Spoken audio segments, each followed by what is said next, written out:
সকাল সকাল সাজনা গাছের নিচে। তো এই সাজনা পাতাগুলিকে বলে মোরিঙ্গা। তো এই পাতাগুলি সকালে যদি আমি জলের সঙ্গে খাই না, তো প্রত্যেকেরই খুব উপকার। তো আমি ভাবলাম এই সাজনা পাতা কয়েকটা আমি পেরে শুকিয়ে নেব। তো সাজনা পাতাগুলি দেখো খুব খুব ভালো লাগছে। আমি অনেক দিন ধরেই খুঁজছিলাম কিন্তু সাজনা পাতা। তো আজ আমি সাজনা পাতা পেরে নিচ্ছি। কেমন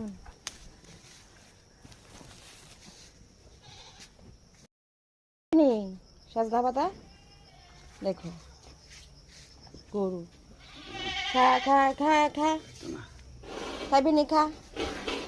খাইতো না আমার, আবার ওই দেখো ডোসা দিত আই। খাবি খাবি খাবি না। তো আমি পাতাগুলি নিয়ে যাই।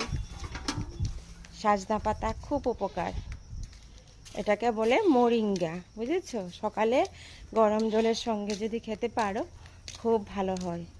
তো আজ বাড়ি থেকে সাজনা পাতা পেরে নিয়েছি, এখন আমি চুড়ে শুকিয়ে নেব।